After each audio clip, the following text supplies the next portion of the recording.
Now, I hope you have done the homework that I gave you in the previous video. So you have a clearer vision about your ideal life when it comes to your finances and to your job and your career. And if you haven't done those exercises, if you missed those videos, simply go back and go through them and do the exercises given to you in those videos.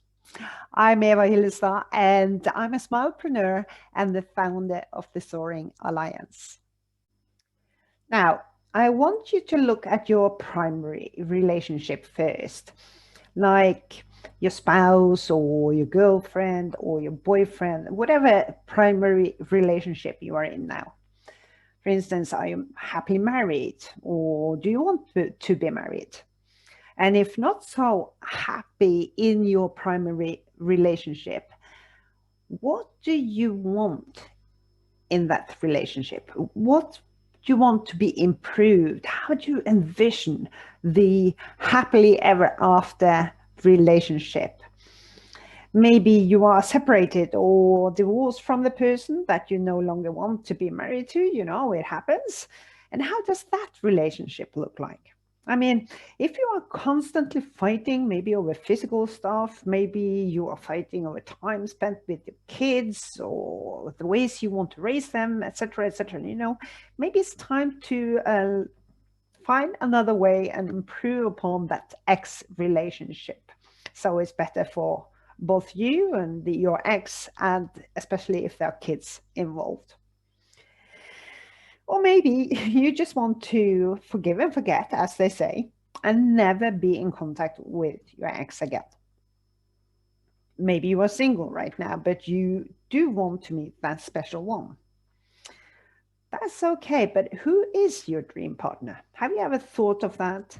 What do you want to do together with that special one?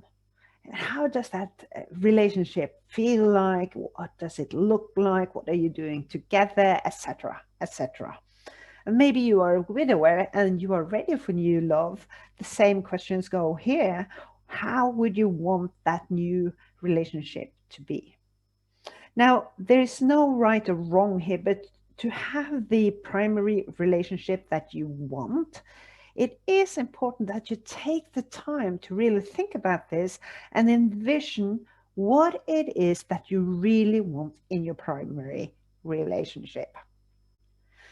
Now, you also want to look at your relationships with your friends and your family, right? Like if you have kids. If you don't have kids, do you want kids? And in which case, how many kids do you want? And if you are already a parent, if you could be a better mother or a better father to your kids, how would that look like? I mean, what can be improved so you can improve the relationship with your kids? Are your parents still alive? How is the relationship with them? And can that be improved? In which case, how can that be improved?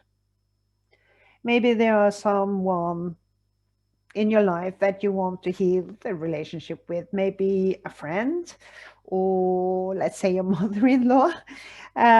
You might get along very well with your sister-in-law, but maybe not so much with your mother-in-law. And also, how is the relationship with your siblings? That is, if you have any, of course. Maybe you have half siblings that you never saw when you grew up and you hardly know them.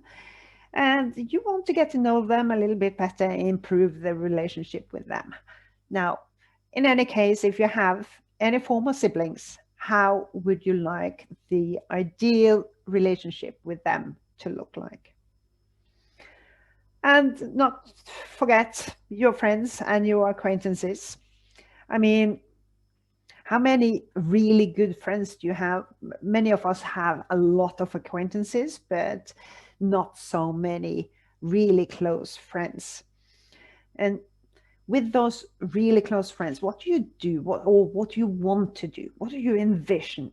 Maybe you want to go on vacation with your close friends, or play softball with them, or do yoga with them, or whatever other mutual interest you have. Maybe you're even working together or have similar jobs and careers. You know, whatever it is, what does the kind of friendship you want look like and feel like in your ideal life? So, I want you to take the time to look at your ideal relationship vision. You know, how does that look like? How does it make you feel? What are you doing inside those different relationships, etc., etc.? You see, the clearer you are on your vision, the ideal situation of your relationship, the better the chances are for you to actually have them. So make sure to do the homework this time, and also share it with your friends and family so they can do the same exercise and the same homework as you're doing. And you never know, you might even improve those relationships as well. I'm Eva Hillestad, and in the next video, we are going to look at your ideal life situation when it comes to your health and fitness.